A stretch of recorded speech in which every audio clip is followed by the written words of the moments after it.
ATL with another.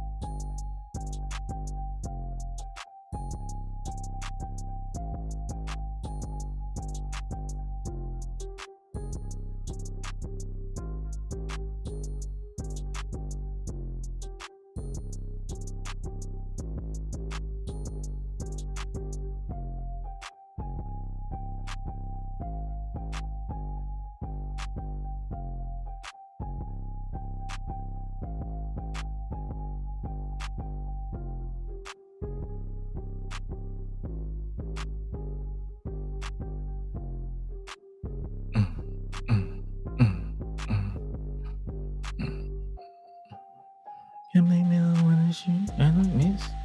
Any better kiss my stacks coming, Chris. And I fly another with the trick. Real quick, dog. Let me talk my. Oh, whoa. I ain't gonna hold you. I'm paying attention to this election like a mug. Oh, yeah, that's right. Yeah. That is right. Who's winning?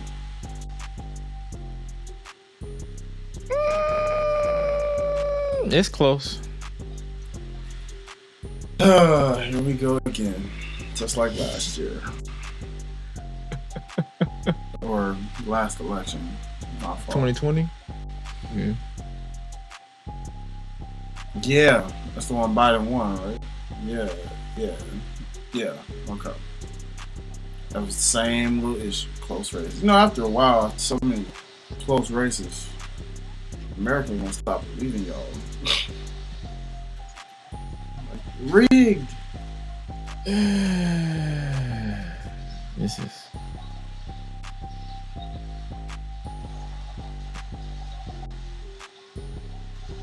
Boy, oh boy. Other than that, how your day been going, man?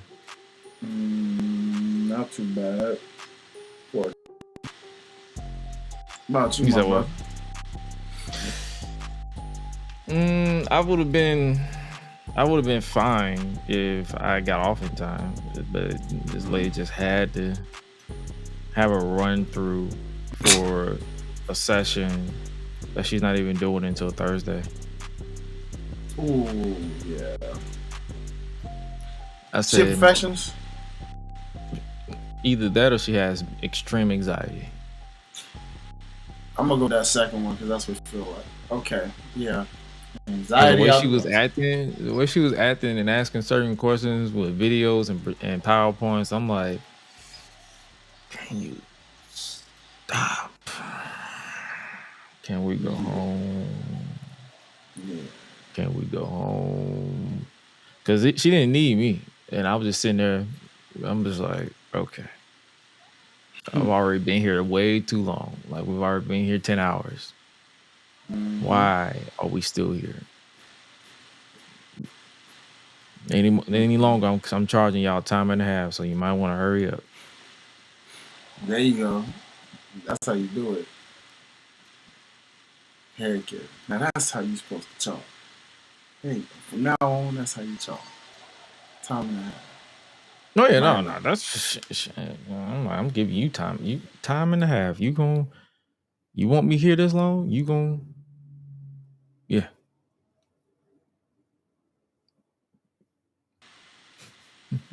That hasn't happened in a while. Oh, the freeze.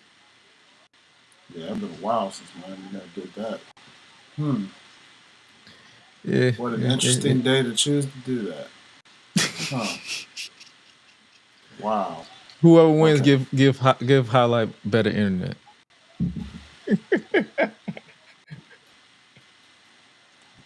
There's so much more than that. Give him better hotspot range to where when it doesn't drop out on him. Man.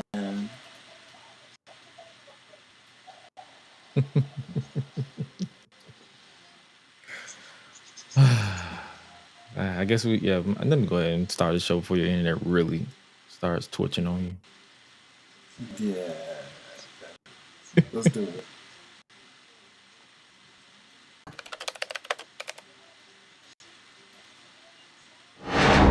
Oh, yes.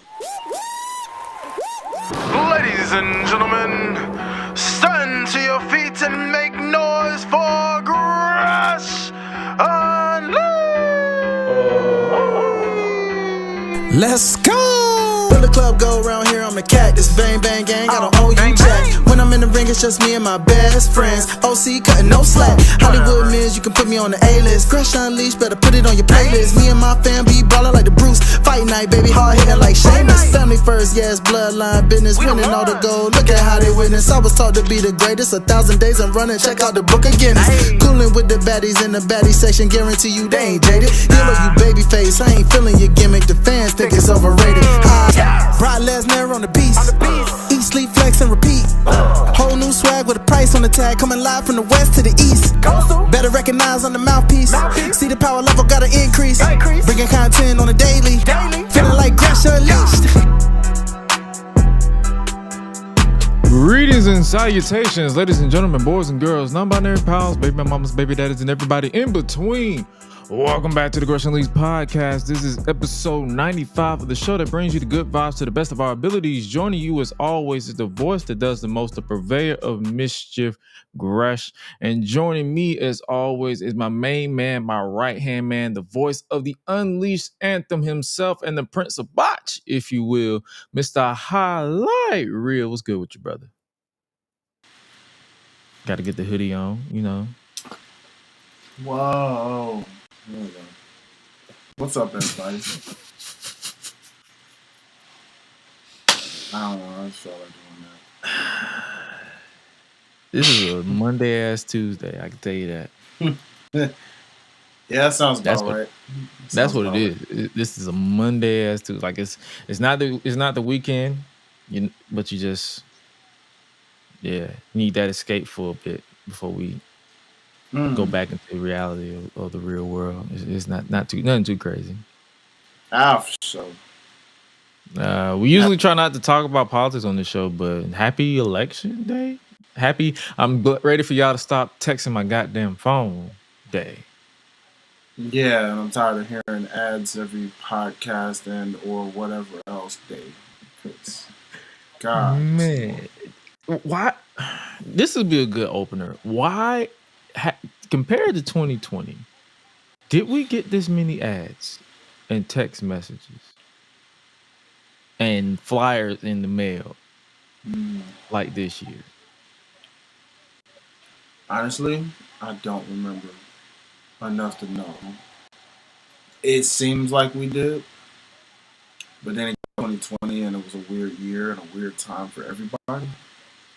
So you probably weren't really paying attention as much as you are now in terms of like if you were getting a whole bunch of ad spam messages about political election.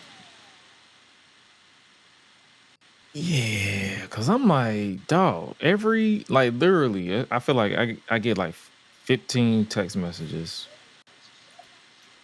telling me the same thing. Some of them not even not even my name. So whoever had this phone number before I did, I'm getting some of your text messages. So whatever they sent to me times 10, because I'm getting two different people's text messages and mine.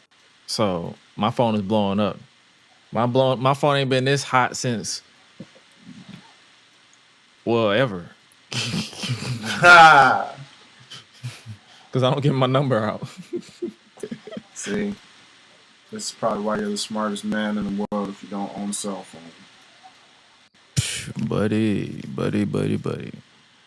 But yeah, for those of you who are paying attention to the election, yeah, it's a close race again, like it was in 2020, and it's getting to that point where you're like, okay, what exactly are we doing here? But at the same time, I'm not losing sleep because I'm used to it. I'm used to this country being just divided. It's more divided than than ever. And I'm not talking Twitter politicians. I'm not talking. I'm basically talking about actually paying attention to the news, paying attention to relatives that are in office right now that are telling me what's going on. And I'm like,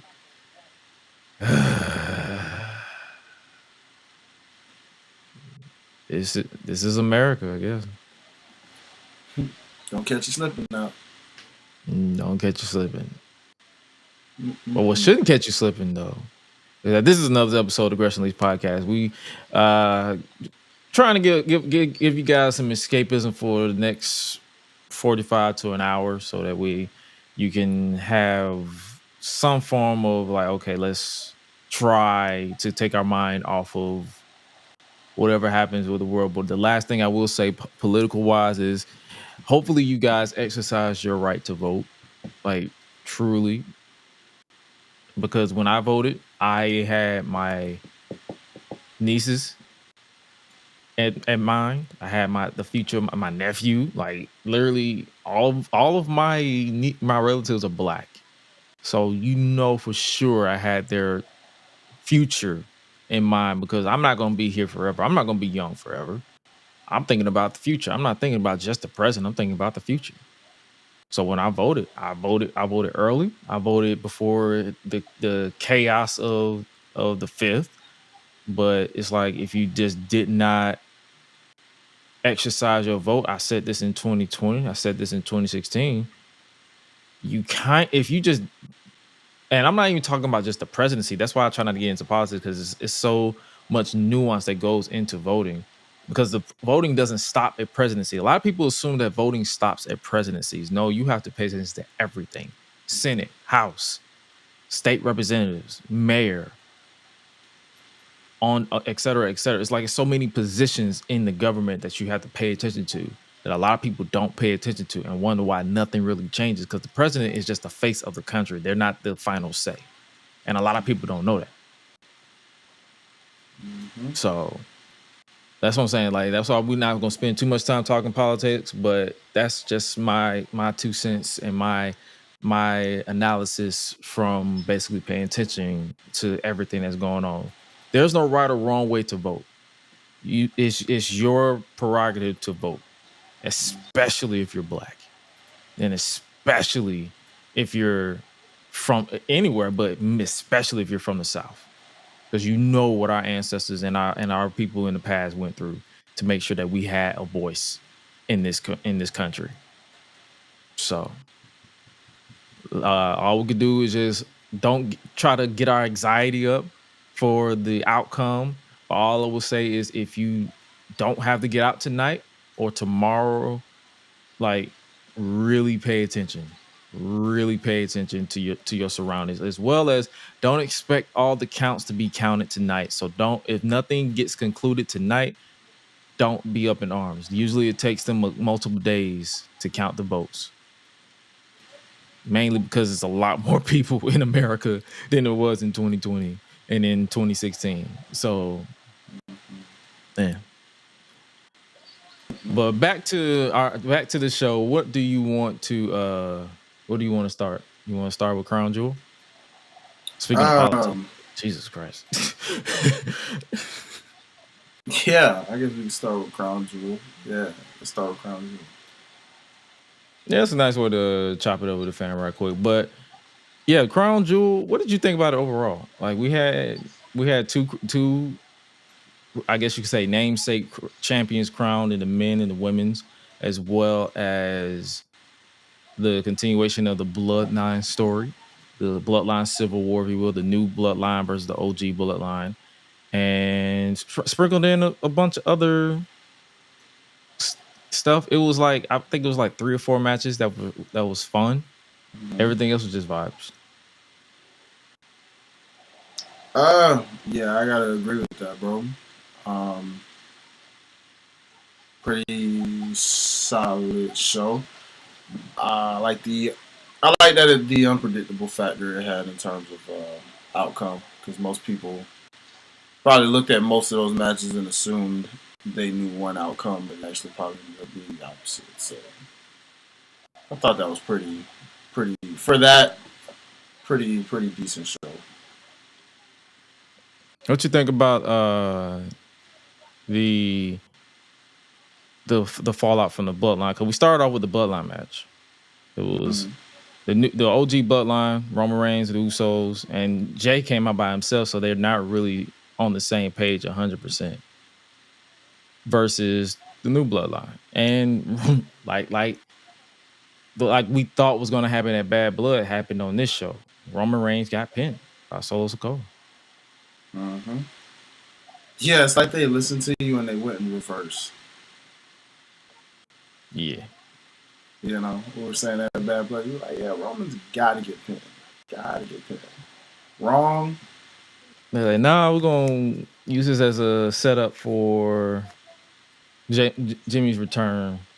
But he's going, it's like, and I have a love-hate for that. Like, I love that we can't predict anything, but I hate that it's like,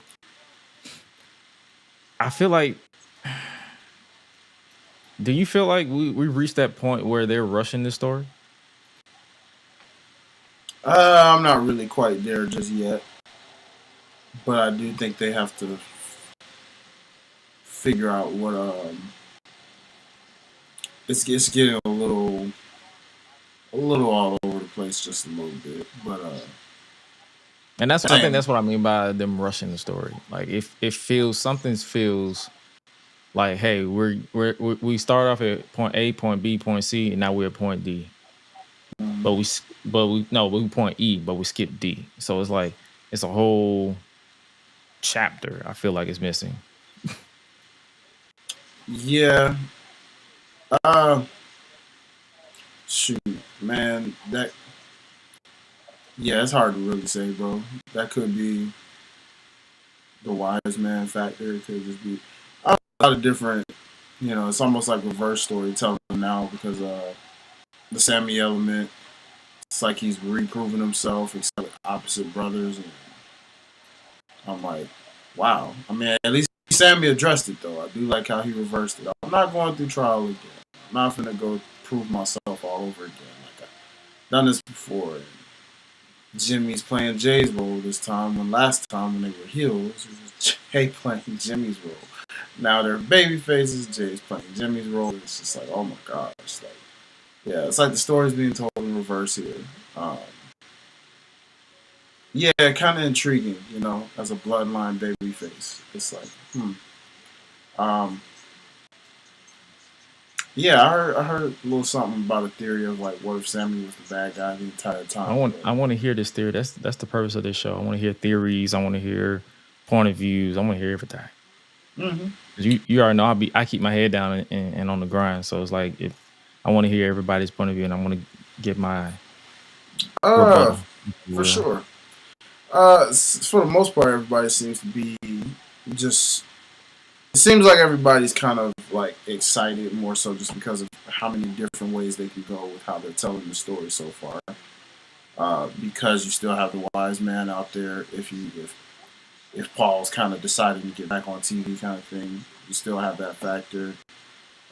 There's a theory about, hey, what if Sami was like? I never saw the movie, but The Sixth Sense, where it's like, what if Sami was like that? Where it was like, oh my gosh, it was you the entire time, kind of thing. Like, what if he was that factor of like he was really, like, wow, it was this easy to take this family down that quickly from the inside, kind of thing.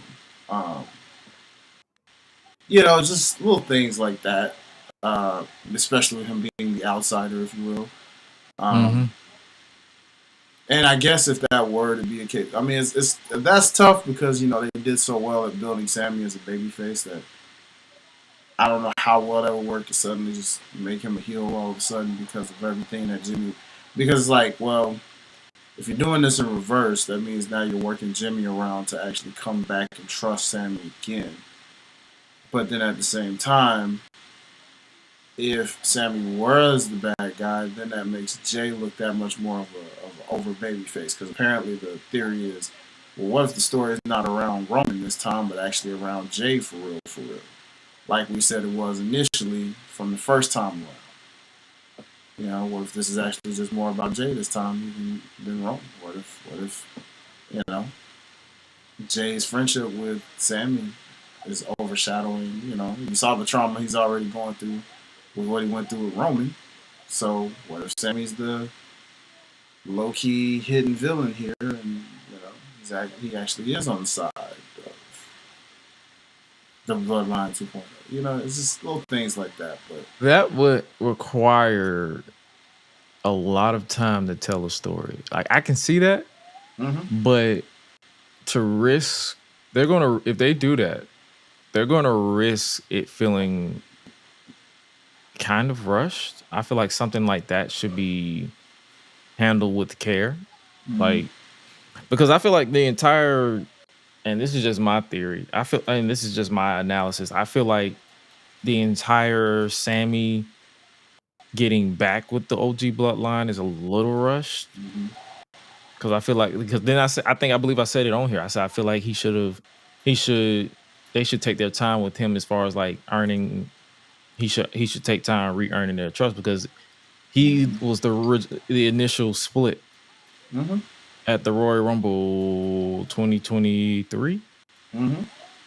So it's like I feel like nobody should be quick to just say, "Oh, I forgive Sami." Like, it should not be quick. I feel like it should bleed into Survivor Series. Like I feel like on that go home SmackDown or whatever, they should still not be trusting Sami 100%. He has to, like he had to do in 2022 War Games. yeah. If they go this route, he has to earn his stripes, but not the same way to where they push him away. It's like, okay, I want to trust you, but you did, and we still gotta wait until SmackDown, because I believe they're teasing them hashing out on SmackDown.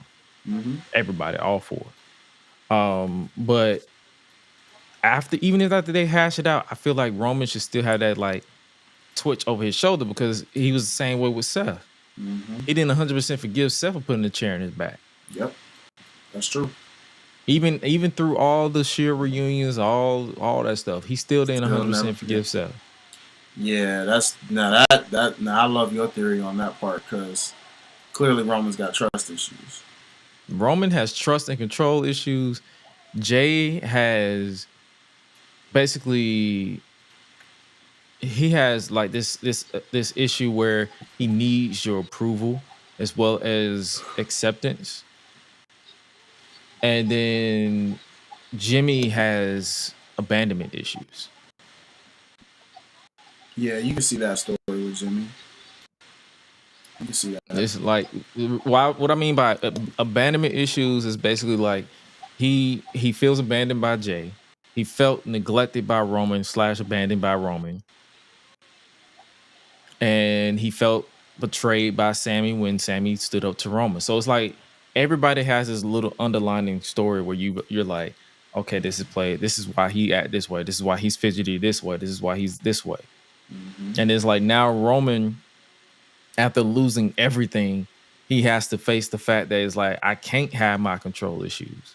I have to rely on my cousins / brothers / nephews. If you look technicalities, their bloodline tree is weird, but yeah, I have to rely on them to get back control, to bring the family back together.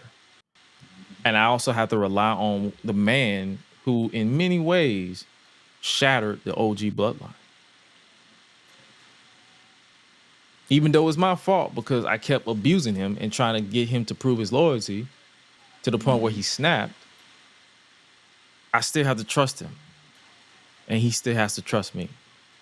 So that's the compelling part about it. Like, I understand people's annoyance with Sami being involved to an extent. Some of y'all just don't pay attention. Y'all just don't want Sami involved because y'all don't want Sami involved. Like, I've seen people say, hey, we need to get Zilla involved. Zilla who?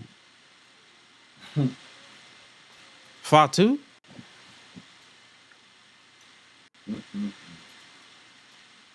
These are the same people who complained about Solo Sikoa getting rushed to the main event scene too quick in their eyes.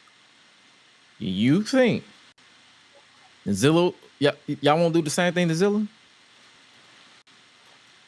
Don't wish that on that man. Don't wish that on that man. That's why I be telling people, I'm like, man, pay attention to the show. The discourse is fine. I'm not the type of discourse like my discourse is right and yours is wrong. I pay attention. Like I have basic fundamentals of reading. I know how to read. If I see a what if or what if this happens, that's called fantasy booking. I'm cool with that. But when some people just be downright like, no, this sucks. Sami shouldn't be involved. You're not paying attention. Mm-hmm. Yeah. You're not paying attention. And lingering around is still the Kevin Owens effect as well. Oh yeah, Kevin Owens gonna snap. You know, and he's already snapped on Randy Orton, and Randy Orton wasn't even his best friend. But you got Sami Zayn getting back involved with the main ops. Mm-hmm. That brother is definitely slapping. Him being on SmackDown is definitely setting some type of seed that they're gonna showcase some kind of way. Mm-hmm. Like I would not be surprised if we get a cross,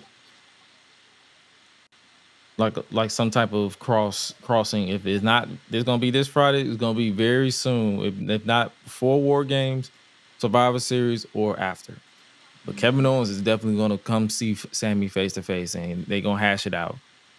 And by hash it out, I mean Kevin Owens gonna slap the shit out of him. Mm-mm. Well, boy. Yeah, man. But it's good to see that the Bloodline 2.0 finally got the needed win. Yeah, they've had some wins. They've had some wins in the past. It ain't like they've always lost, but this is a much needed momentum shift in the right direction, and specifically even for Solo as the leader to yeah, that man ain't won since SummerSlam. Yeah, before. Since him to get the pin and the way and the fashion that he did, I know that threw a lot of people off because nobody was expecting that. You know, everybody assumed that Roman and the crew was going to win since they just formed this together. But it was like, no, it made sense. The story of that being, like you said, they all came out separately. You know, minus Jimmy, but it was like, yep, yeah, y'all ain't united yet. And the story is basically Jey said, hey, if I'm gonna do this, we got to be equals. Nobody's lackeys, nobody's bitch. I'm not your right hand man. I'm main event Jey Uso, and you're Roman Reigns. So he's basically like, it's main event Jey Uso and Roman Reigns and Jimmy Uso. Mm-hmm. And they need to give Jimmy a nickname because it's like Roman Reigns, main event Jey Uso featuring Jimmy.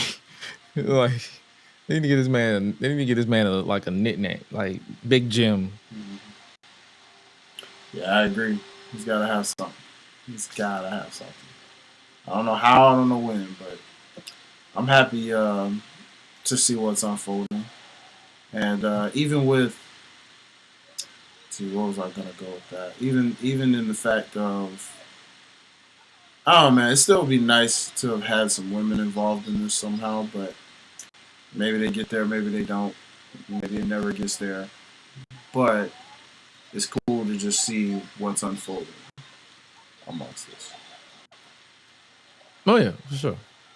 So yep, now we got SmackDown to look forward to with the Bloodline to see where they go to next. Like there's no, like I said, like I enjoy seeing the discourse online when it comes to this story because that means y'all care. Like y'all pay attention. Y'all love it. And it's like the moment y'all get offensive about stuff, then that's when y'all lose me. But other than that, hey man, this story is, no matter what anybody says, it's still compelling multiple years later. Yes.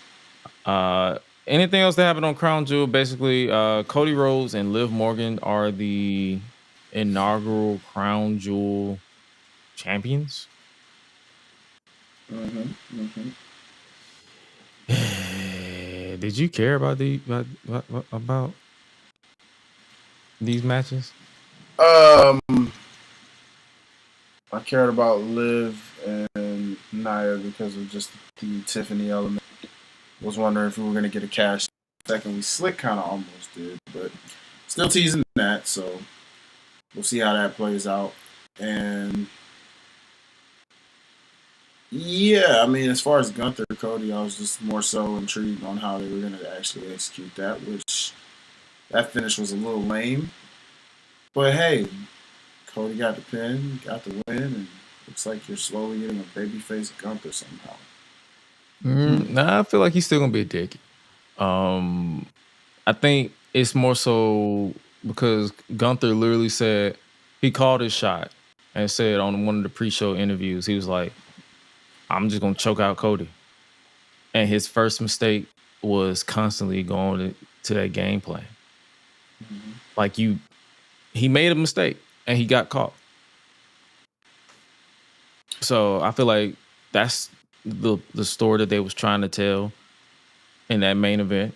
And even on Raw afterwards, he acknowledged, he's like, yeah, I made a mistake. We both got to do better. I wouldn't necessarily say it's him going babyface because it's like, if they do go that route, where they're gonna bring back CM Punk as a heel, if that's the match that they're going for next, CM Punk and Gunther, or CM Punk and or Drew McIntyre and Gunther again, but this time with Gunther as a babyface. I guess we'll have to see, brother. And then we got Damian Priest challenging. So babyface versus babyface, or is he just gonna be a dick? Or they probably going the route. Remember what they did? They teased Braun Breaker being a babyface, and then he just came out and just speared Jey Uso and just said, "Yeah, you thought." Yeah. Could be. I mean, probably a slow burn. It's probably an Austin level situation. He'll still be him, but he gets cheers. It seems, he's from the way the streets talk about it, the way he talks, the way he acts. He's charming, if you will. So on the mic, he's funny. Says some things that you're like, oh, that was hilarious. I wasn't really expecting that. For example, I guess that's a segue. Goldberg's finally getting a retirement match. Oh, joy. Therefore, if that was to happen with Gunther based off what we saw live, then, well, mathematically speaking, that would mean that Gunther's kind of going to be the babyface going into that, whether Goldberg knows it or not, because, they're going to be cheering Gunther. If they're deciding to go that match. They may not. They may go him and Braun. They may go him and Braun's son. Based off something like that, it sounds like they're going to go Gunther, but hey. Listen, if it's somebody that doesn't need to lose to Goldberg, then I'm all for it. But if it's somebody like Gunther or Braun Breaker, get ready to count them likes, Billiam. Yeah. I mean, based off, like in Busted Open and all of them, I mean, they're the way they see it. I mean, you even got those guys saying, hey, as long as they made that agreement, making sure they know, like, hey, bro, you ending this not on top. You're ending this to put somebody. You're putting somebody over. So, preferably somebody younger that needs that rub. So, Bronson Reed and or Braun Breaker. Wrong Braun. Oops. Yeah. You know what I'm saying? Speaking of Goldberg, I saw this tweet by Kaz from one of the leading guys over Wale Mania on Twitter. Yeah. And he posted a clip of Jey Uso's entrance in Saudi Arabia. And he was like, nah, Goldberg, I'm just doing this verbatim though, because I don't have the tweet in front of me, but he was like, nah, Goldberg didn't have this much motion. And by motion, I mean like it didn't have the crowd going this crazy. I'm like, when I saw that tweet, I'm like, I don't know if he was being facetious or if he was trolling or whatever. I looked at that, I was like, I'm not the biggest Goldberg advocate. Hell, if I never see him again in my life, it would be too soon. But I'm pretty sure he had some motion in that 1997 to 98, 99 period. Like, if you look back at classic episodes of WCW, that man had the crowd in the palm of his hand. Mm-hmm. Yeah. Goldberg, Hogan, Georgia Dome, WCW Nitro. Mm-hmm. Yeah. Like, I still get messages from people who were actually there saying, bro, I legit still have hearing loss from being in that building. That's how loud it was. Mm-hmm. Do you agree with Kaz when you say, what is his philosophy on motion? I'm guessing popularity? Because, I can't keep up with these modern terms. Man, shoot, I have no idea, brother. When it comes to him, I couldn't tell you. I don't. Different eras. That's all I can really say. How quickly people forget, It's just like, yeah. That's like comparing Jordan fans to LeBron fans. It's like two different eras. You had to be there, and if you ain't from that time frame, then now in his case, he's from both time frames, but so he should know better to make a statement like that. Because Prime Goldberg in his prime was completely different. Even early first WWE run, even though it didn't pan out the way people probably thought it would have, he still got hella reactions because they were waiting for that with that invasion angle. Guys like a Goldberg, like a Sting, that's what they wanted for that era. And when you didn't get that, and Goldberg eventually finally came in 02 the way he did, it was like, it's about to get real now, And then WrestleMania 20 happened, but hey, whatever.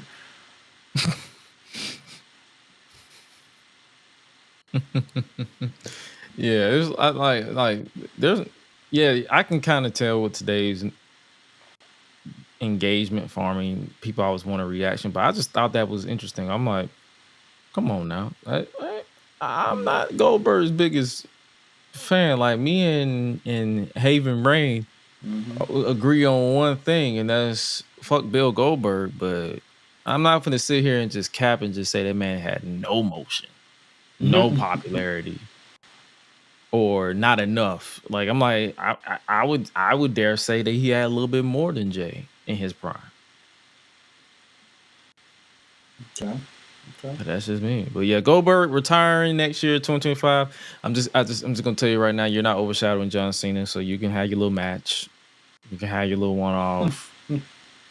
Retire, doesn't matter. We'll be there, but we won't be paying attention. I'm just happy he finally got it so he can stop saying, they owe me a retirement match. I'm like, bro, really? They don't owe you shit, but you lost literally the last few times we saw you do that. You're going to lose this time. So what's the point? Speaking of losing, do you feel like Bronson Reed should have lost to Seth Rollins?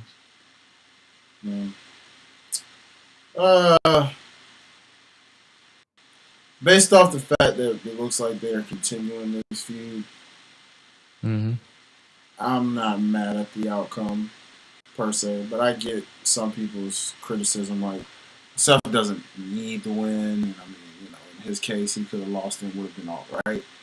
I don't think this is slowing down Bronson Reed's momentum at all, honestly, because based off that Raw situation, as long as he keeps doing devastating stuff like that to people, he's going to be fine. If anything, his stock continues to rise. And it's the fact that even after losing, he still got up and Seth's still doing his part of selling based off the look of, like, what are you made of? Like, what is wrong with you? Like, and I'm just like, come on, I want more. So it's given Let me see. What's that Marvel character? Or am I thinking DC? Doomsday. There we go. He's acting like Doomsday to the DC fans out there. If you don't know about Doomsday, look him up. I know most people are Marvel people, but in DC, Doomsday, who I don't think he's ever been on. Has he been in live action? I don't think. Yeah, I don't think he's been on there yet.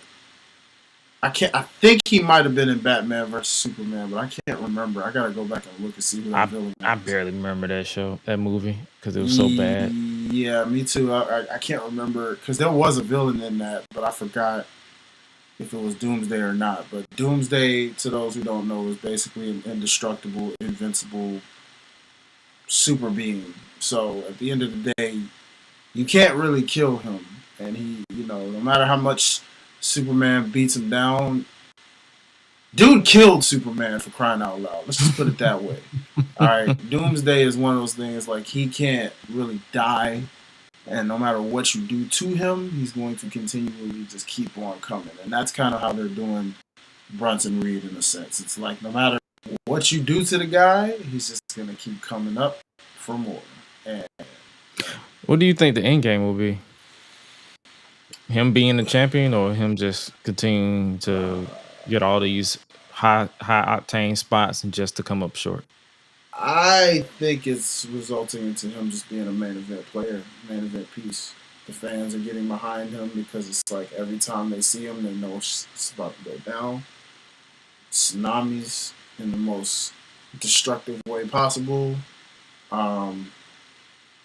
Yeah, to a point where, like what we said in the early stages of him, when we were saying, like, yeah, that move's more over than he is, like, but now it's like the way they're booking him and making him such a monster and machine, like, the Seth's the stepping stone to it. So I think Seth eventually will take the L to him, and then once he finally beats him, it's like, okay, that's the most major win in his career, and then it catapults him to maybe a Drew McIntyre, if they don't figure out what they're going to do with a Drew McIntyre. Maybe he then goes on to a guy like that.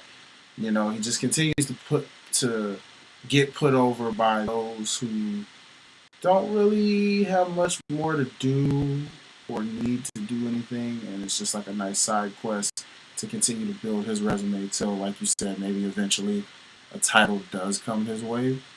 Not that he necessarily needs it, because he may not even really need it, because his aura may overshadow a title for him, but that's not to say he won't still possibly get one in the future. Him and Gunther inevitably could happen down the line. Now, I will say they do have him with a title.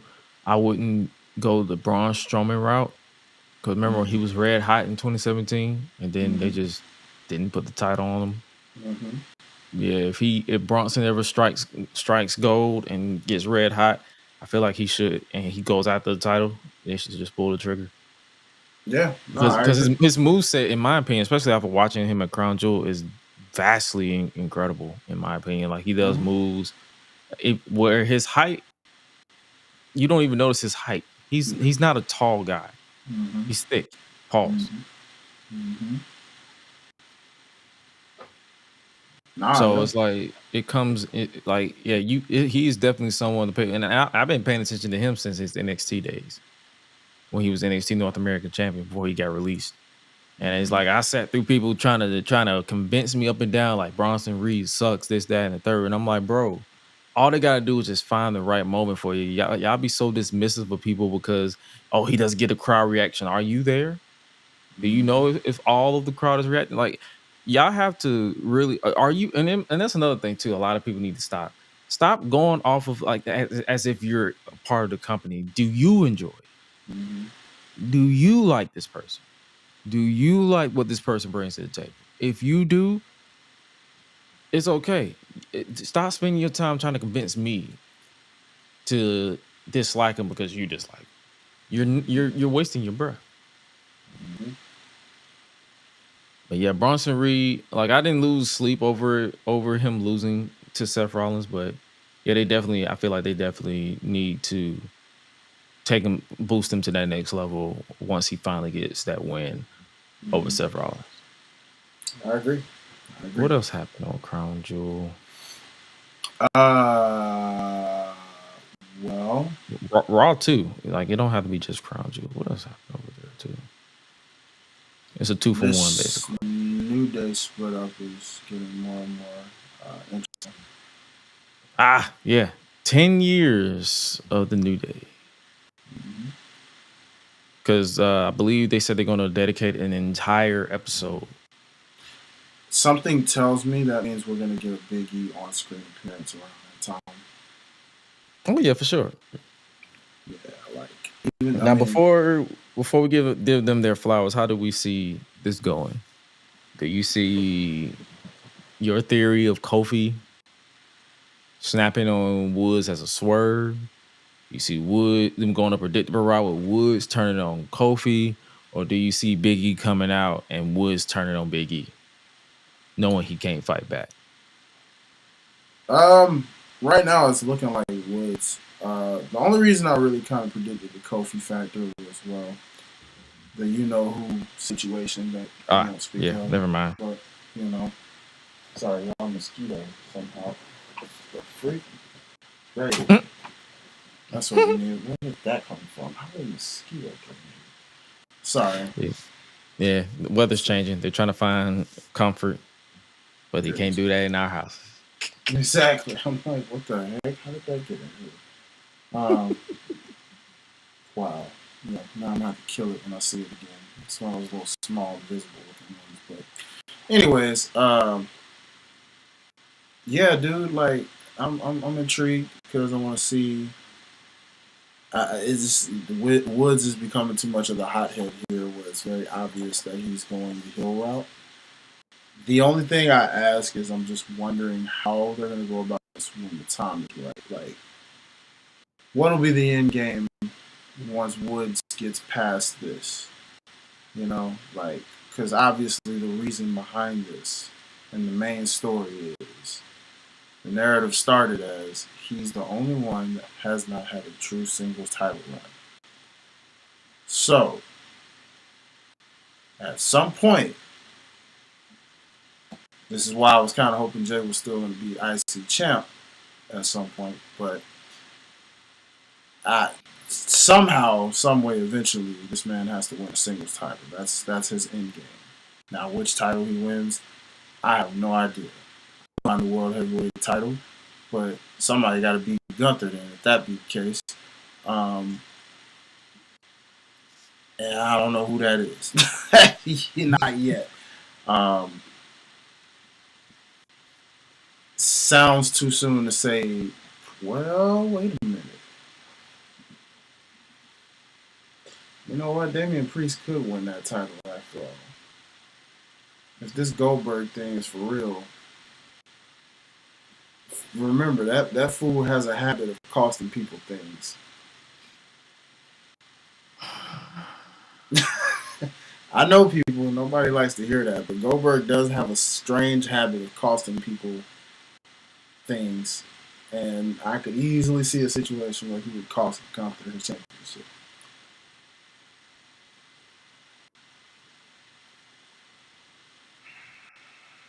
Priest wouldn't want to win it that way, but if you think about it, that's kind of how he lost his title to begin with, interference.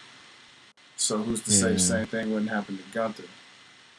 And then have Priest be champ, and then work your way up to Woods eventually getting a shot at it, and then him being the guy to somehow dethrone Priest, be on top for a little bit, if you want to go that route. Or then you got to find out who the heck beats freaking, Braun Breaker.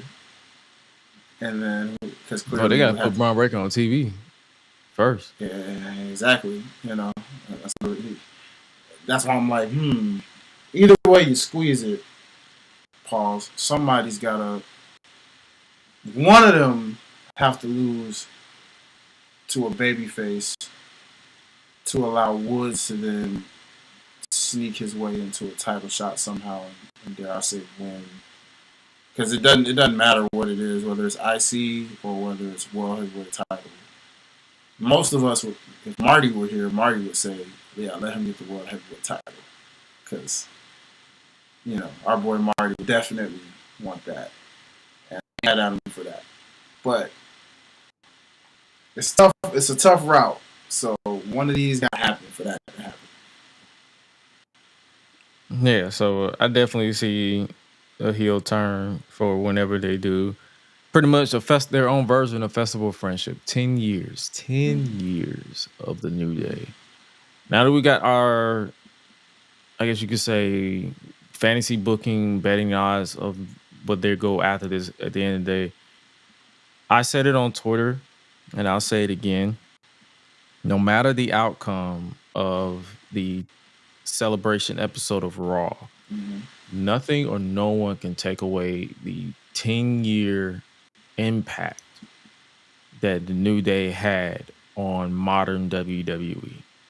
A lot of us hated them with the whole comedy shtick, the goofiness, the bootios, the unicorns. A lot of people hated them. Some people found it entertaining.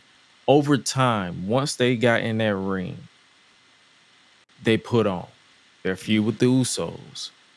Their feud to win the tag team titles. They beat who did they beat to win those tag team titles and become the longest reigning tag team champions? Was it Primetime Players? Wow. It was like Fatal 4-Way match. Oh, my brain. Yeah, that's how far back we're going. Like, yeah, we remember. Oh, I remember that very clearly. It just says more about their tenure. It's like, wow, tag teams that aren't even around anymore.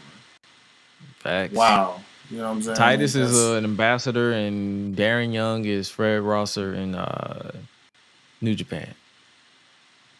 Yep, trainer/wrestler. Trainer/wrestler. So yeah, man, they've impact. Their Hell in a Cell against the Usos, still one of my favorite Hell in a Cells to this day. And this was during the era where the Hell in a Cell was pretty much becoming, I guess you could say, non-serious. It was literally a gimmick. It wasn't even a feud settler. It was literally just a gimmick. But they went in there, showed up, and showed out. I'm trying to think who else they had good chemistry with. Maybe the Bar. Oh yeah, they definitely had great chemistry with the Bar. Yeah, the Bar. Man, I'm trying to think of some of their unforgettable segments for days. Like, oh yeah, remember that segment with The Rock? Yeah, that's one of my faves. Oh, look at the big one! Look at the big one! You made the big one angry. Look at the big. Watch the product, Rock. Like, ooh. It was just, oh my gosh. Yeah, they held their own against The Rock. That told me everything I needed to know.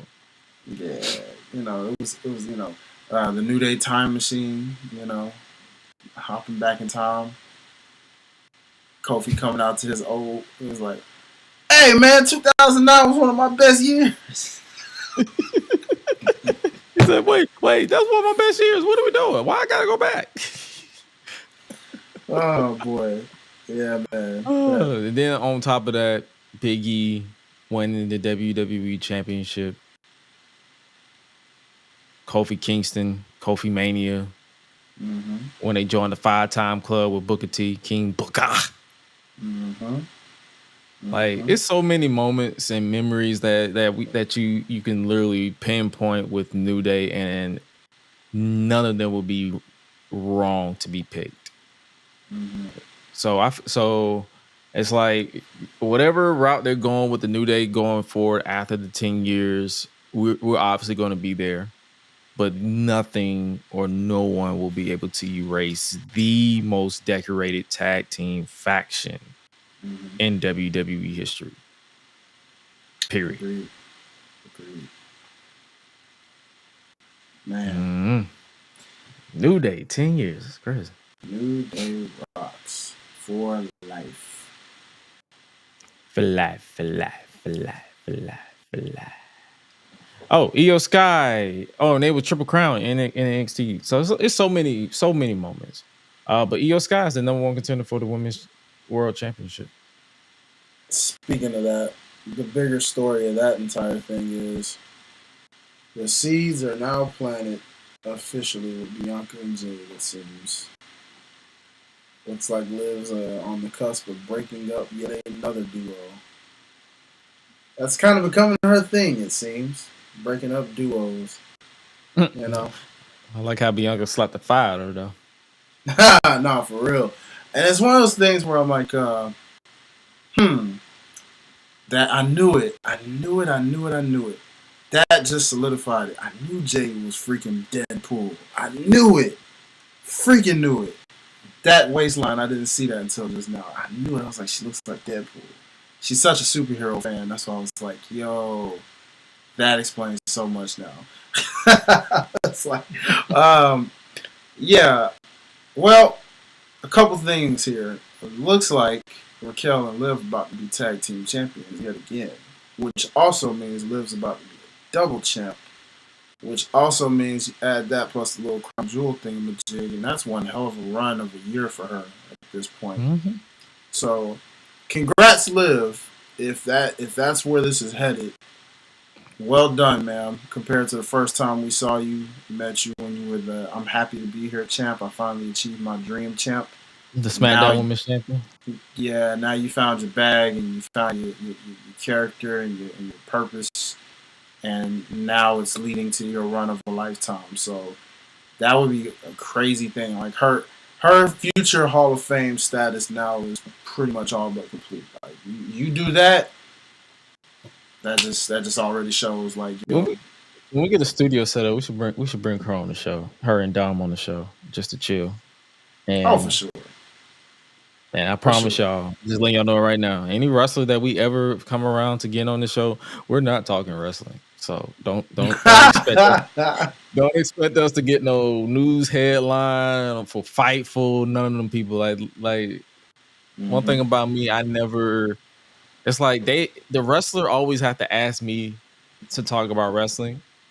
Like if they're plugging something, because 9 times out of 10 it's like I want to get to know the person. So it's like if they want to be in character, fine, I'll play along. But as far as like just to sit down and just to pick their brain and their thoughts on the business is always fascinating to me, especially different point of views. You won't hear me ask about who's the modern 4 horsewomen of WWE. That's not happening. But yeah, we definitely got to bring her on the show. But for Bianca and Jay, it's like they're planting the seeds of Bianca turning on Jay. Do you think it's gonna be the other way around, or you think they're gonna go that route with Bianca? Because I just it's funny you should say that, because I don't know if you've noticed, Busted Open brought this up like months ago. I think it was Bully that brought this up. They say sometimes Bianca looks a bit frustrated when she's in the ring with Jade, and not from like you can tell her friends in real life, but more so just like because Bianca's pace is so much faster that she almost has to like slow it down because Jade's still learning and getting up to speed. And maybe this will be a case where it's like the reverse of what she went through with Sasha, Mercedes, if you will, when Mercedes was calling her rookie.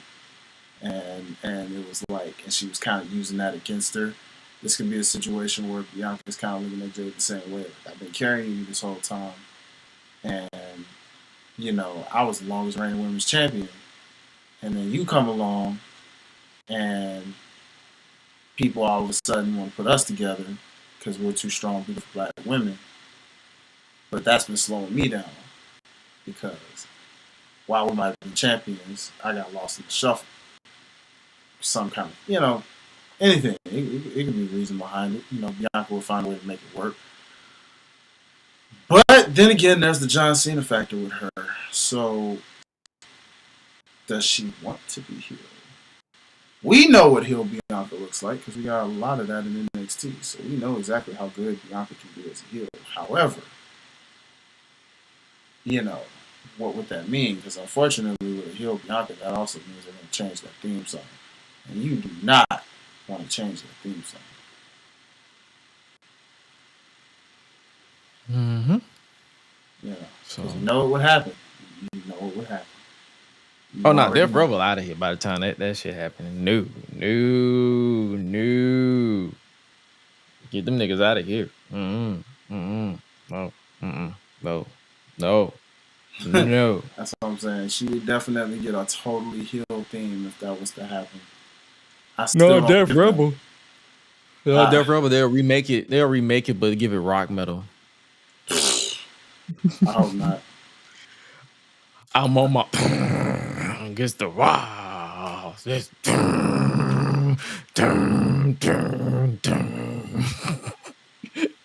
you know they like their theatrics.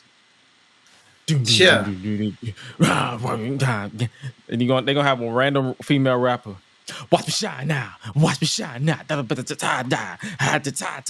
tired of carrying the world on my back now. I'm on my own. Yeah, dog. I know, man. I know.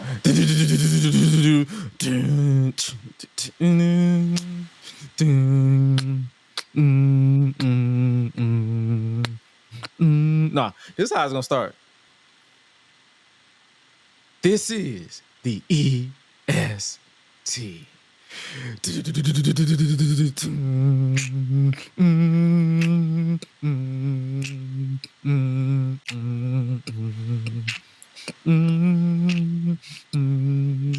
Bianca Belair.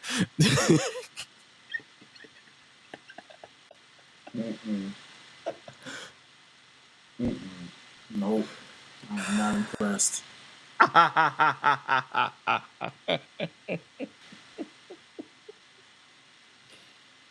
They're gonna find something. They're gonna find something to fuck up her presentation. I just know. Yeah, they're another one we'll get on the show. But yeah, Io Sky is the number one contender for the Women's World Championship. I feel like it's gonna be a fun match. Her versus Liv. One thing I can tell y'all now, like this Liv Morgan hate train is forced because in-ring wise, she's been putting in some of her best work for the past couple of months. Mm-hmm. Like nobody will ever get me to hate Liv. Facts, big facts. Dom, that's a whole different story. But you know, Liv, for sure. Yeah, you 10-11, anyways. I mean, I love chicken tenders and nuggets, especially from Wendy's, the spicy ones. I mean, I do too, but that's beside the point. You know? Yeah. It's just, but anyways, yeah, bro. Yeah, that's gonna be cool. I ain't gonna lie. I thought Bird Girl was gonna get it, but you know, Bird Girl. Lyra's kind of growing on me. It was good to see her because I was so like, what the heck happened to her? Did they give up on her? I'm like, God damn, where's she at? And I'm like, oh, you are still in the roster. Good, okay. Oh, yeah. Speaking of rosters, quick sidebar. Well wishes to Indy Hartwell, T. Corbin. Actually, Indy and Corbin was probably the most shocking of the two. Especially because Indy literally just had a match and found out before her match, which is kind of effed up. But that was taped, so she wasn't even there.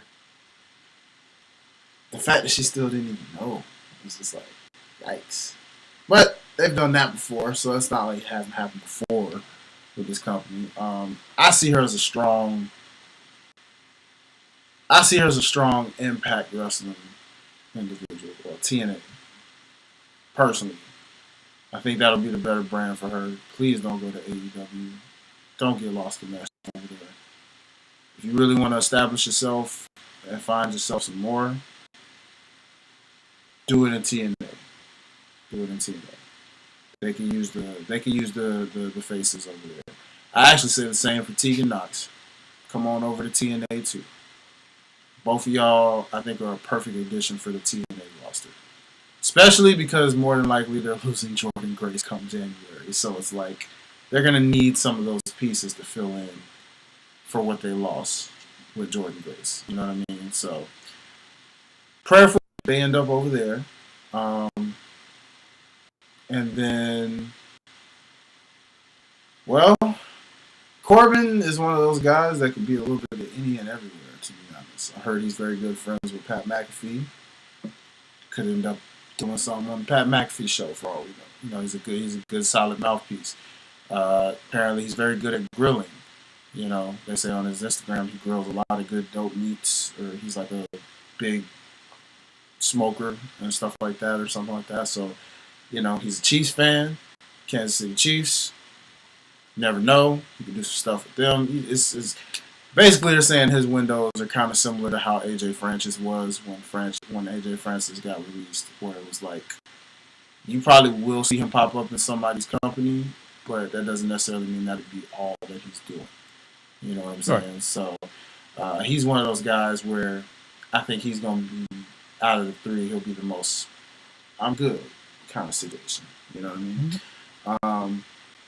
And then, even if he never goes back, he's good.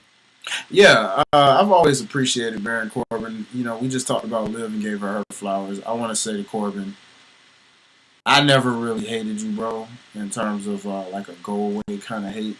I thought you were always good at being the heel, but I mean, Lone Wolf Baron, I always appreciate it. Constable Corbin, I appreciate you for what you were trying to do with it as far as making yourself hateable as a heel. Of course, bum-ass Baron Corbin is goated. Straight up goated. Like, you made that, you took off and ran with that. Happy Corbin was, you know, but again, you did what you could with it, and it looked like you were having fun in the process with it. So, for that, it was what it was. And, good old Wolf Dogs, man. I mean, shoot. Hey, that was a good run, what you did in NXT with the Wolf Dogs. You know, we were there live for that. Yep. So I'm honored that we at least got to see you live in your reincarnation phase in NXT. And yeah, man, best wishes to all three of those talents. Especially Tegan, because she didn't even get a fair shake. Yeah, and this is why I think she should be for sure in TNA. I think TNA is the perfect place to give her that, because if you go to AEW, it's gonna be the exact same thing. You'll get a rollout, you might step into a title match, probably something with Mercedes, and then you'll lose, and then all of a sudden you'll be on freaking Collision and Rampage, I guess. Like, oh, that's still a show? It's still a show. At least until Shockwave or whatever that is comes, I guess. If that's still coming. Yeah, if that's still coming. So, you know, yeah, I think both her and Indy should end up in TNA, because I think they'll have a bigger spotlight for them to do what they truly want to do, being on that side. Like I said, again, it's very apparent Jordan Grace is all but signed to WWE at some point. So, yeah, why not, when you lose something like that, get these, by the time she leaves, they should be just about outside of their 90 days, if not right around the time of their 90 days. So they would be really good rollouts for TNA's roster. Speaking of rollouts for rosters, I never got your thoughts. I think we talked about it on the Public Enemies podcast on Thursday, but what are your thoughts on WWE ID? Oh, well, it made me say, hey, bro, you know, we talked about wrestling school. You want to go to the Nightmare Factory real quick? You know? I said, I heard names. I said, oh, the Nightmare Factory out here? Say less. Let's get that WWE ID real quick. You know, that's how you jumpstart your way straight to the WWE, baby. They'll see this mouthpiece and they'll say, hey, yeah, no, get that guy a contract right now. Let's get him. Yeah. Let's get him to the ring. Let's I'm not getting hired because I'm not taking no bumps. Oh no! Don't get twisted. You know, I might take a bump or two, but I'm more so looking at it as I'm a mouthpiece. You feel me? I'm the mouthpiece. Let me pick up where the lovely Samantha left off. Let me get y'all some energy on these ring announcements. You know, let me get you a mouthpiece like a Paul Heyman out there and be somebody's wise man. You know what I'm saying? That kind of thing. You know. I respect your decision, Booker man. Oh yeah, dog. The But best you can get out of me is commentary. okay, all right. That you would excel in that, sir. You'll make Pat McAfee jealous. Goddamn. I just gotta remember to not say nigga. Yeah, then you'll be Abraham Washington. We don't want you to be that. All right. Oh, that boy has so much potential, and then just man, you effed it. He just had to make that Kobe joke. Yep. See, could have been one of the greatest mouthpieces of all time. And he just had to bring in Linda McMahon politics on Twitter, because that's what really got him fired. It wasn't even the Kobe joke. It was him mentioning Linda McMahon on Twitter. And unfortunately, people, that's why you will never see him in the Hall of Fame. Or with the Legends contract. But nonetheless. Was he even a legend to be considered a legend? Hey, he man. didn't even get his footwear. He didn't get his footwear. Armando Alejandro Estrada got his Legends contract. Because he was tied to Umaga. That was pretty much. True. Dawn Marie got her Legends contract. Yeah. So you did nothing too special. Yeah. I mean, yeah, if we getting our legend contracts like hotcakes, give me a legend contract. I've been covering wrestling for over 10 years, so you can give me a legend contract. He did technically find the primetime players. I give him that. He did form that. And that didn't last long. True, but they won the tag team titles. They won the tag team titles without him. I can't give him flowers that doesn't exist. I'm sorry. Hey, man, it had to start from somewhere, you know. They won it without him, but it had to start from somewhere. That's his fault, you know. Yeah, that's the reason why I'm saying that. I'm like, bro, he would have. He did have so much potential, but he just fumbled his own bag. Yeah.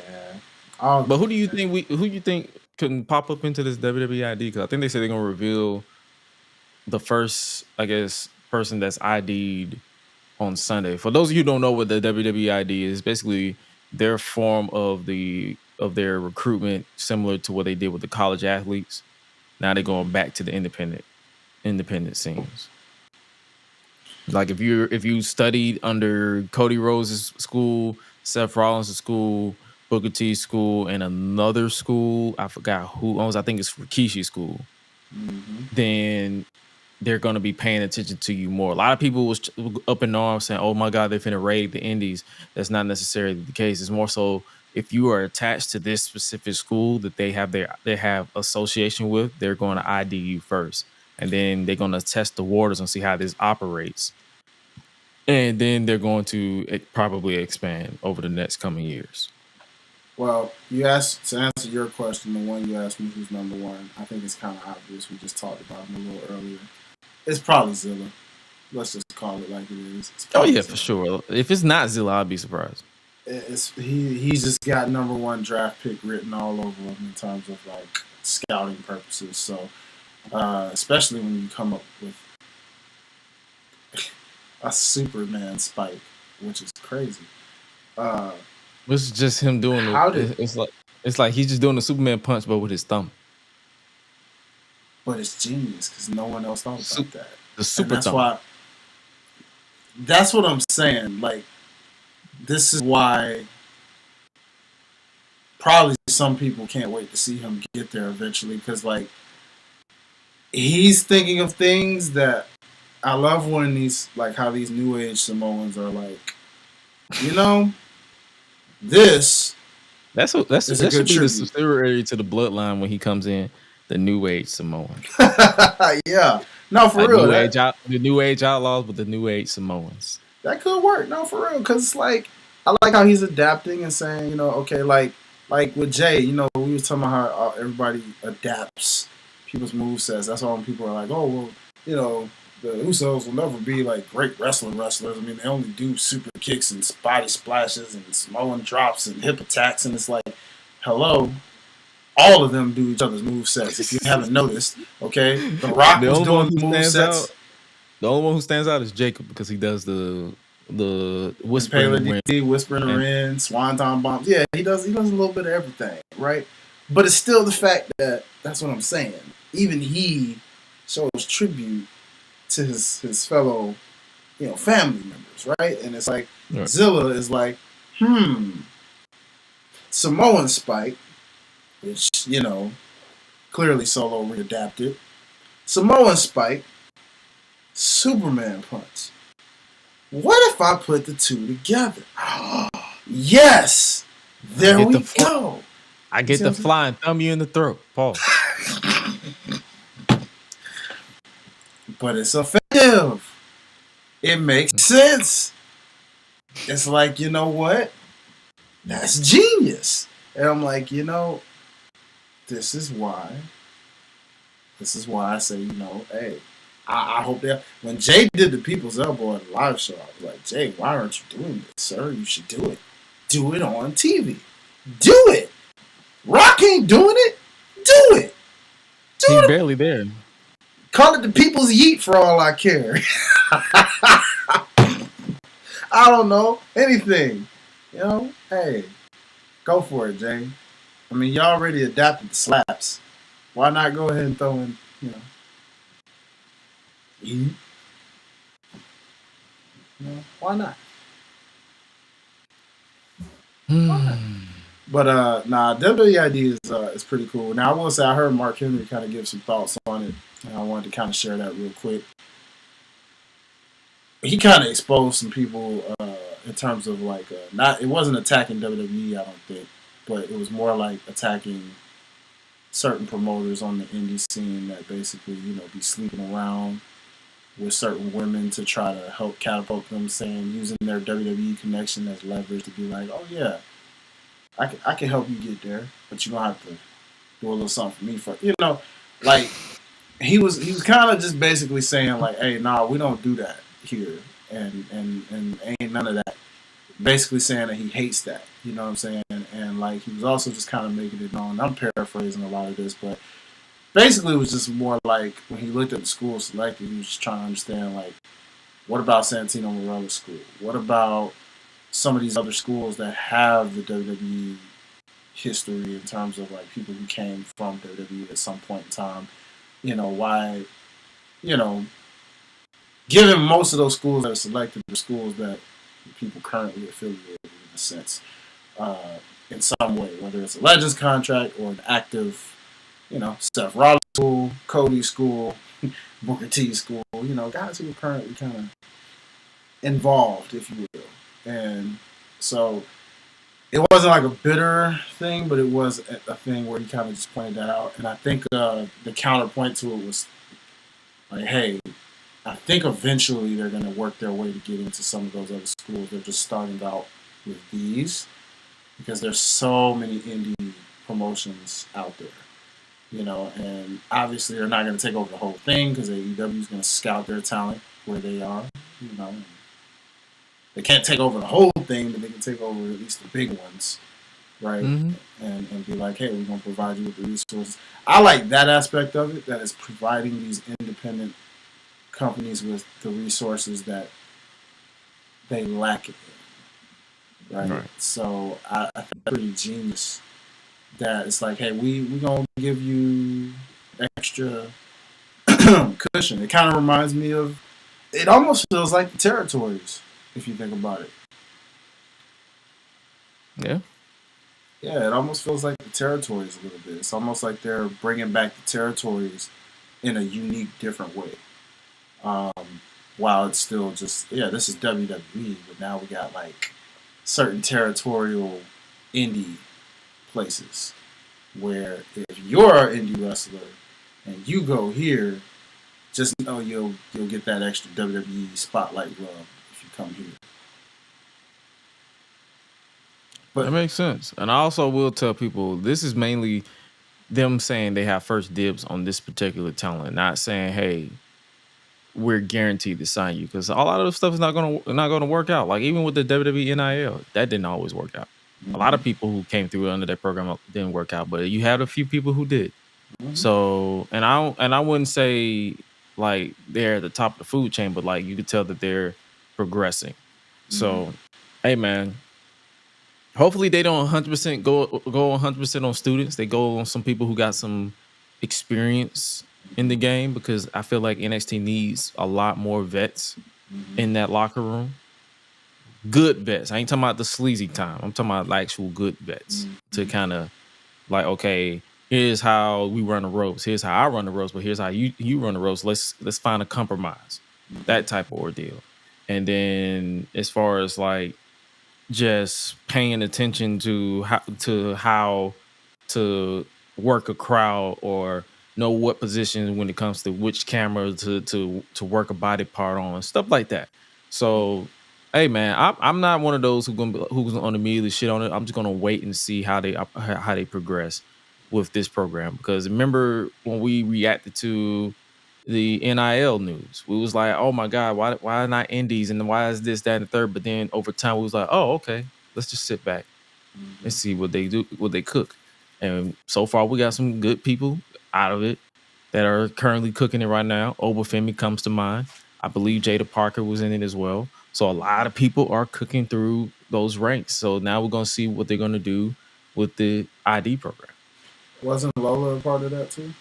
I believe so, but she could also just be one of those just regular recruits because she was in MMA and just made the switch. Okay. Yeah. All right. So yeah, let's get it. Well, I know for a fact, Bryn Reese, Thea Hill, most of the women were a part of that for sure.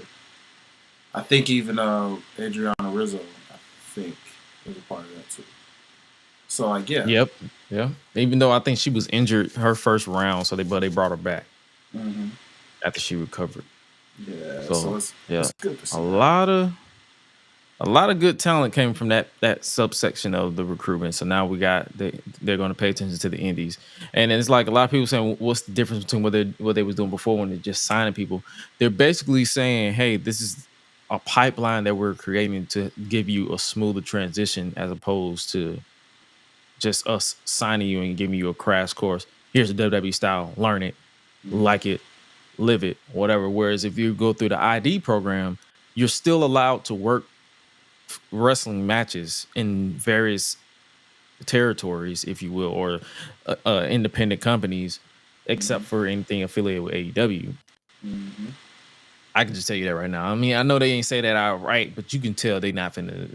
If you do an AEW, you not getting 100% like clearance. For sure. Come on. For sure. But yeah, I think I'm excited to see where they go with it because I know a lot of people, a lot of independent, unsigned wrestlers that are chomping at the bit. Like I can give you a couple of names off the top: Myron Reed, Jay Bougie, Alex Kane, Isaiah Wolf. Like it's so many people. I feel like what's her name? We saw them in Philly. Pretty much everybody who was in that. Remember that match we had at we saw at Jada Stone, Jada Stone, My World, you know, all of the Killer Bees. Was it Tiana James? Yeah, Tiana James. Yep. Is it Tiana Tiara? I think it was Tiara. Yeah. I think. I'm sorry if I got your name wrong. My bad. It's been a long day. All good, man. But it's so many people. Jada, you said Jada Stone, right? Yep, Jada Stone. Spark. Yeah, Spark or Pocket Rocket, as Sloan called her. Nah, yeah. So it's so many unsigned talent. My girl Tiffany Nevaez. Tiffany Avatar. Yeah. It's so many people who have so much potential, and once they're given the right opportunity, they can kill it. So that's all we can say about that. Anything else before we move on to, I guess you could say, preview what's coming up this week, and then get them out of here? I think that's it. Just Miz being kidnapped, and I found it hilarious. We never wanted the Final Testament. Nah, you just brought it up. Like, people, because Karrion Kross, okay, he's growing on me. I admit. Mhm. All it took was me to actually watch the non-televised stuff. So whatever they're doing on these backstage segments, if it could transfer to TV, Yes. they got something here. Mm-hmm. I The told man is y'all. hilarious. The man is hilarious. I told y'all. He's finding But himself. that man said, he asked Adam Pearce, have they found the Miz? And they was like, they haven't found him yet. And he's like, well, if I find him, I'm gonna throw him off a roof.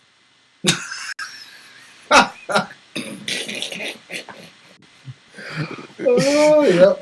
It's exactly what he was saying. I said, bro, so here's the Miz's ultimatum. He either stays with the Wyatts and get tortured, or get found by Carrion and the Final Temptations to get thrown off the roof. Well, and you probably missed the part maybe with Scarlett where she's like, honey, we have to go. Like, we have to get him. Oh yeah, I saw that last week. Oh, yes? I saw that last week. He's like, do we? Yeah, he's probably dead. Probably dead. Yeah, he's probably like dead. He's dead. By now? Yeah, he's definitely dead. I was like, ooh. Yeah. He said, she's like, but we gotta go. It's not funny. Right now? Right. right now. Okay. All right. And then he went to Walmart and found a toy. He said, all right, I found Miz. Search is over. Oh my goodness, bro. Yeah, he does not care. And the reason why I called them the Final Temptations is because they like to tempt you to betray your friends. Mm-hmm. So they don't only say the Final Testament. I say y'all are the Final Temptations. Yeah, I was telling people about this. I was telling people about this. It's like now it all makes sense what this stable is all about, and like you said, if they can bring this to TV, it'll be that much more hilarious. And speaking of bringing things to TV, there is one more thing before we preview and get out of here. Now, I don't know how true this is, because I heard some other pod that I've never really heard of, or I just happened to see what the heck it was, and I was like, I didn't get a chance to look it up on how legit and how for real this is, but it would be a very interesting topic of discussion. Sir, I want to talk about the Street Profits and apparent frustration they have right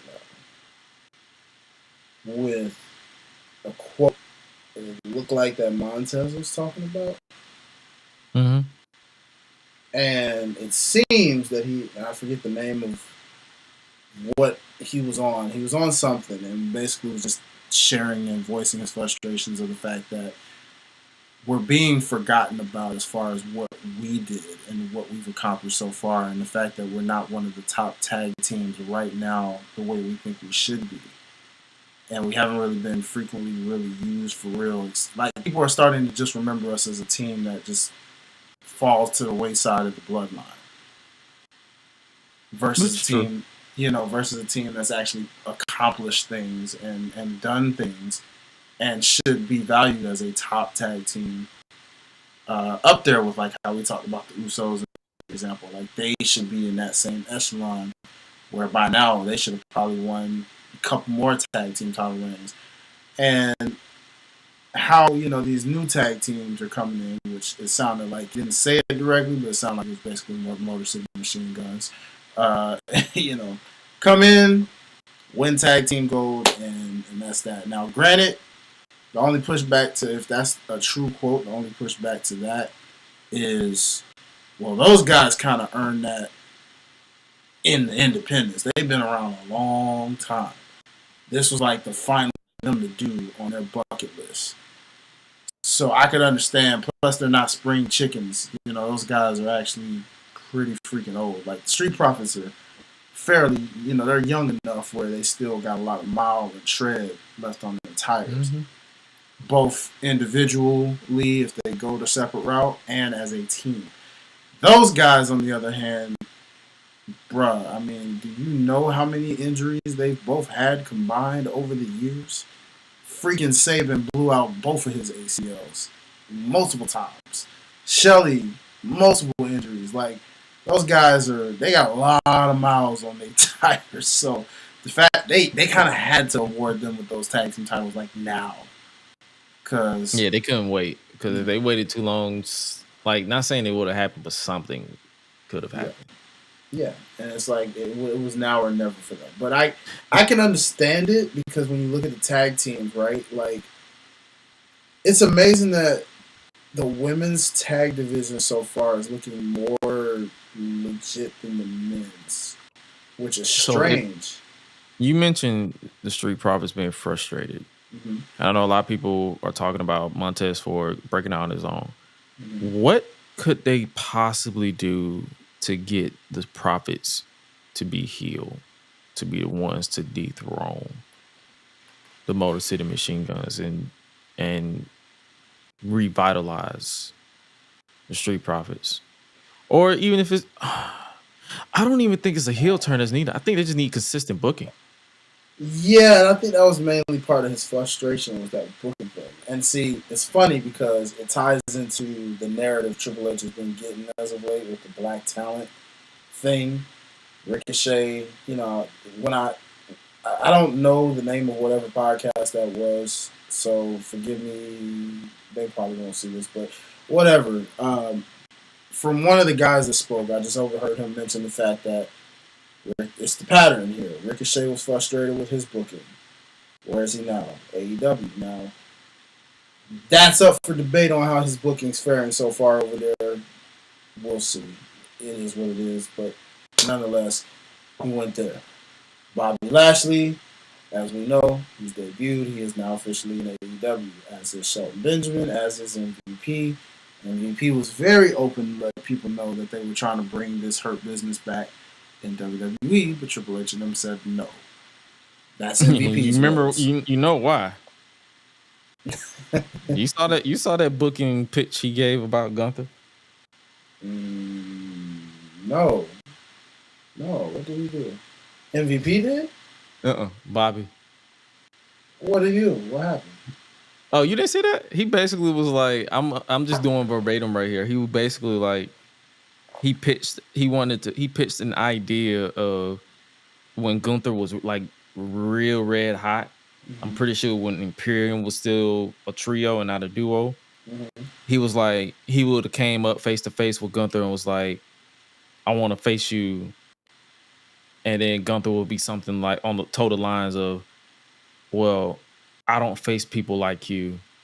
And Bobby would have put like his thumb over his mouth to insinuate, like they would have. He wanted them to toe the line, like if the Hurt business was still a thing. He wanted them to toe the line to make people think, are you saying because he's black, this, that, and the third? And then Gunther will be like, oh no, it's because he's old. But he wanted to toe the line. He basically wanted racial undertones in this feud with Gunther. Huh. So they wanted to Booker T this thing again. Yeah, so, and it wasn't even their idea. It was something he pitched. So Triple H was like, yeah, fuck no. You're not about to get me canceled in 2022, 2023, whenever. Like, no. But I also look at it like Bobby was probably just desperate to try to get consistent booking. Yeah, and this is why it's a very interesting thing, because some of these content creators out here mention that this is what he who shall not be named, I guess. Oh yeah, he definitely would have did it. Well, it's not that he would have did it. Yeah, he would have did it, but it's just in general when you talk about booking black talent. Like, even though he didn't necessarily always know how to book them the best, sometimes he knew how to at least feature them. Like, Bobby Lashley was a lot more featured under his watch. Strangely enough, so was, well, pretty much everybody. I mean, a lot of people were featured, but then you think about like a Carmelo Hayes and you say to yourself, well, gee, what would he have been under he who shall not be named watch? Because he's not exactly a tall guy. Yes, he's very good, but he's not a tall guy. And you know that person did with not so tall guys. So he would have been up there with Cedric Alexander, for crying out loud. Probably. So there's pros and cons to how, because like they were bringing up the New Day and how like, okay, well, he didn't know how to. He had the right idea, but at the same time, he just didn't know how to execute it. But he basically trusted them with the ball. They ran with it, and once they figured out what they could do with it to make it themselves, it turned into this 10-year thing that was just celebrated. So, to some degree, they were saying, at least with him, he kind of knew how to book us to a degree. Versus in this installation, it's like there's a trend and a pattern going on here where why are your black talents a little frustrated, you know? Right. And I always thought Street Profits were Triple H guys because in NXT, Black and Gold, he booked them pretty well out there. I'll never forget when they won those tag titles in that ladder match. You know, like, bro, that reaction was crazy when they won that. You know what I'm saying? And then just how they got booked even as they debuted. I mean, again, ironically enough, he who shall not be named was the reason why they were on top of the world. Because as soon as they debuted, what happened? Tag team champions. That's like so long ago. Because they have not come within an inch of that gold since.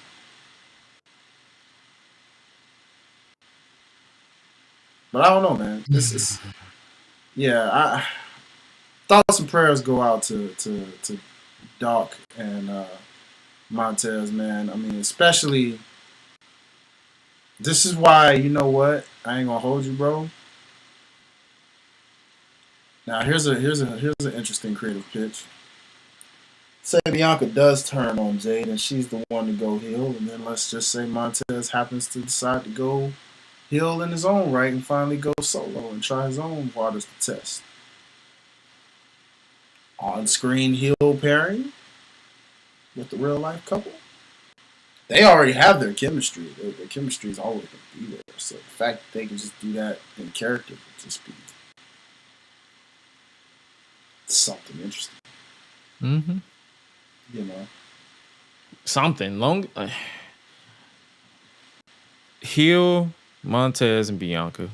Heel Bianca. Heel Street Profits. Babyface Street Profits. Babyface Bianca. Teaming with the Babyface Street Profits. B-Fab Street Profits. My only gripe is make sure the booking is consistent. Mm-hmm. Because they can turn heel and you still got the inconsistent booking problem, and then they'll be fizzled out in 6 months. Yeah, that's true. Yeah, and I don't get it, man. I don't get it. That's a puzzling. It's the same. It's my same gripe with Tony Khan in AEW. It's like their inconsistent booking is what's checking me out with what they got going on over there. Mm-hmm. I need consistency across the board. I say it every week, and I hate sounding like a broken record because once I start sounding like a broken record, I'm gonna take my butt back to retro episodes of WWF and WCW and TNA and call it a day. Mm-hmm. And we start talking about that because it's like if it's the same song and dance every week, these episodes get repetitive and boring. Mm-hmm. Because we keep saying the same thing over and over and over and over and over again. Mm-hmm. That's all. But speaking of booking and consistency, what you think about the Hurt Syndicate? We just talked about Bobby. Like, how are you feeling about the Hurt Syndicate in AEW? You feel like anything's gonna be different? I reserve my judgment, man. I haven't seen enough of it yet to really be able to tell. Bobby just got there. Shelton already took an L, but you know that debate. That's debatable on how you want to debate that L. I mean, a lot of people were kind of upset it was a clean, but you know, also people were giving the veteran rub of like, he'll be fine. You know, he's still gonna be booked pretty strong. So, yeah. Well, yeah. I just got to see how this turns out. You know, who else is gonna be a part of this? And what's it all gonna? What's the game plan? Like, what's the end game? You know, are we going to see them in the main event role? Or are they going to be stuck in purgatory? You know, it's quite a few things to think about. They gave them the main event spot, and hopefully it don't come across that like that booking you said when we predicted the future of like Nixon, Newell, Tegan Knox, or Indy.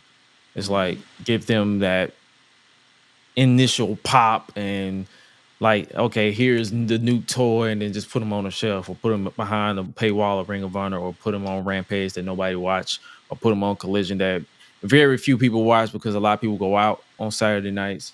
But hopefully it's consistent, honestly. But I did like the debut of Bobby.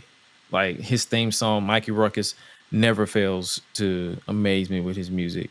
Yeah. So I will always have love for his theme songs. But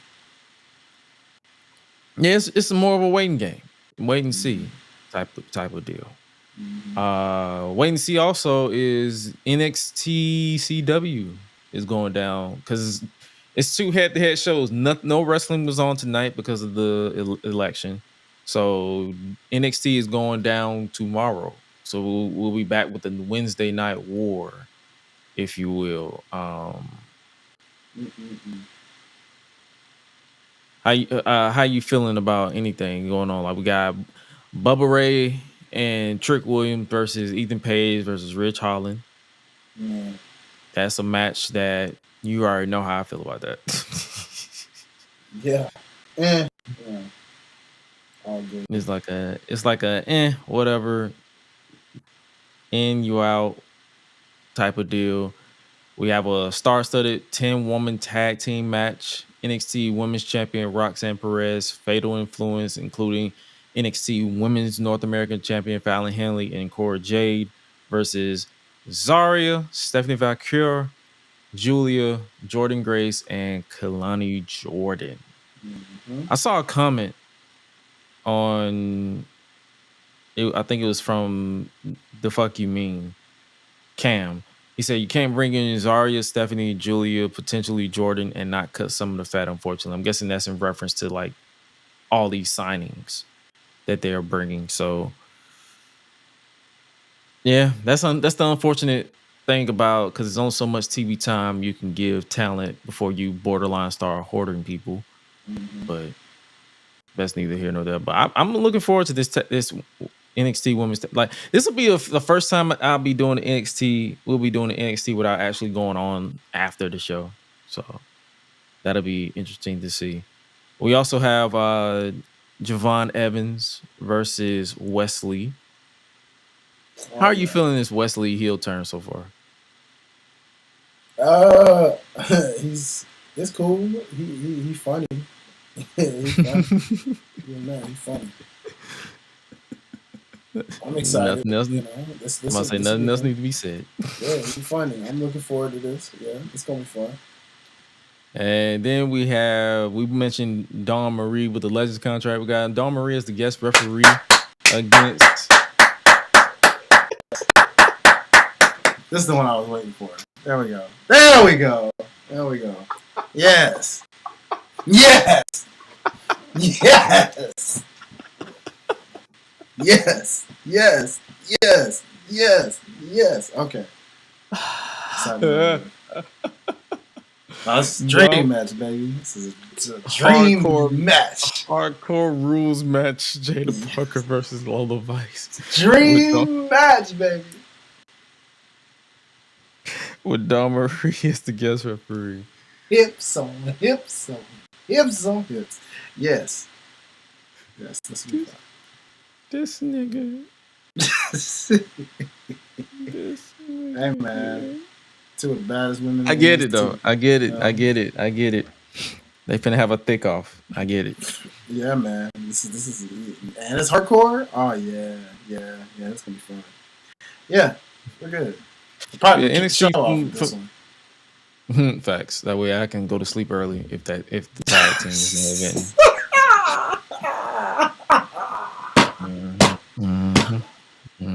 not Shoot. All right.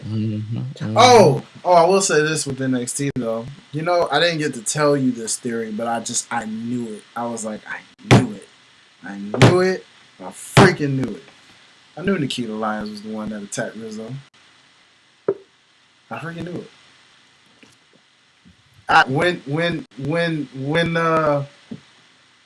When And she's like, yeah, I'm going to get that person. I'm going to get her on NXT on Tuesday. I said, it's Nikita, isn't it? Because I thought about the little segment when O was like, you forgot this. And I'm like, why would he suddenly have your jacket? Huh. She was throwing it back on. She was throwing it back on the ruler. Yeah, and she called me crazy, but I just get this weird feeling she's gonna be in the middle of this big black stable. I don't know why, but I get big this black strange... niggas. Yeah, I think she's gonna be the ringleader. She's gonna be the Oreo to their. She's gonna be the cream to their Oreo. Yeah, it's giving that vibe. I think it'll be Oba, her, and those other two black gentlemen. That's like the bootleg crime time. Yeah. Ain't them the dudes who be wrestling them Timberlands, them Timbs? Mm-hmm. That's why I call it the bootleg crime time. Yeah, pretty much. I think it'll be those two plus Oba. Let's see. Lucia, Stacks. Nah, those still with. I'm about to say them other two are. OTM is still with Jada, so yeah, them other two big black motherfuckers gonna be with Oba. Yeah, it makes sense. Yeah, that'd be like, I don't know what they'll call the little stable, but I just feel like that's exactly what they're going to do. They're going to throw Nikita Lyons in the Darula and his kingdom. Yeah, pretty much. That's what it's giving. It's giving that vibe. Yeah. The family versus the kingdom. Yeah. Yeah. So, she could be the queen, I guess. I don't know, but hey. Yep, that's what it's giving. That's what it's giving. Man, that's what it's giving. And speaking of giving, that's what we got for you. That is our show, ladies and gentlemen. Hopefully you enjoyed this episode. It's been light for the past couple of weeks. It's been running through my brain as we get prepared for the end of the year awards. We might sprinkle in one retro episode for shits and giggles, or we might do it after the finale. Like we might pre-tape. We'll figure it out. No determination. Like we'll probably pre-tape a bonus Christmas episode to just drop for you guys, just to have while we're on break after the 100th episode, to be determined. But I'm always thinking of other stuff because I feel like our shows are getting shorter because there's a lot less for us to talk about because the holidays are coming up. We might have a lot more to talk about when Survivor Series gets here, or close to Survivor Series, I believe. Is Survivor Series going to be our last post show? Or is there going to be another? Or should we do one for Saturday Night's Main Event? Yeah, probably Saturday. That's to be determined based on what they built for it. Yeah, true. But yeah, we're winding down this year. A successful year, actually. We appreciate you guys top to bottom from just rocking with us. We're on the road to 100 episodes. This is episode 95. Hopefully you guys got a good laugh, and even if you're getting a good laugh, just a nice conversation. We appreciate you guys in the chat. Squints, fuck you mean, everybody over on Twitch, Twitter, X, YouTube, Facebook. We appreciate y'all for just rocking with us for this past year. I believe we only missed 2 or 3 weeks when we had to skip. But outside of those few weeks we had to skip, this has been the most consistent we've been podcasting wise for the past year. And we'll start dropping out. We'll probably start dropping categories for the end of the year awards within the next coming weeks, so that way you guys can get y'all votes in and stuff like that. But yeah, man, this will be interesting. Like and the reason why we're doing it early is because we gotta go back in time to see what we want to put on the category or in the for the polls, because a lot has happened in the year 2024, both in wrestling and outside of wrestling. So, hey, man, hopefully you guys continue to enjoy what we dish out, and make sure you guys catch me on Thursday for the Public Enemies podcast and another episode over there. But what you got going on, my brother? Not much, man. Potentially, possibly popping up on Sideline guys, man. So y'all, sports lovers, man, make sure you tune in to OTS Media Co. and subscribe to all things on there. But aside from that, that's it, partner. We good. Yeah. So other than that, make sure you guys stay tuned in, stay tapped in, and just stay locked in, and on your physical health, your mental health, as well as the show at GRESH Unleashed Pod on YouTube. We're on the road to, I believe, 400 subscribers over there. If we haven't already passed it, I believe we're on the road to 500 subscribers. 500 subscribers over there. Make sure you guys subscribe over there. You can leave a like if you're watching this over there. Download the podcast, www.gressunleashed.com. Make sure you guys just really stay safe out here, because election or not, the world continues to basically show its true form, and all you can do is just keep your head on a swivel, because you never know what's going to happen, because there's stupid people everywhere. But just know that you got two people here, as well as everybody that is tied to us, that rock with you, that love with you, that got love for you, and just want to continue to show support the best way we know how. And with that being said, you got to stay safe out here in these streets, and remember to always eat, sleep, flex, and repeat. We out, y'all. Be breezy. I'm going back to bed.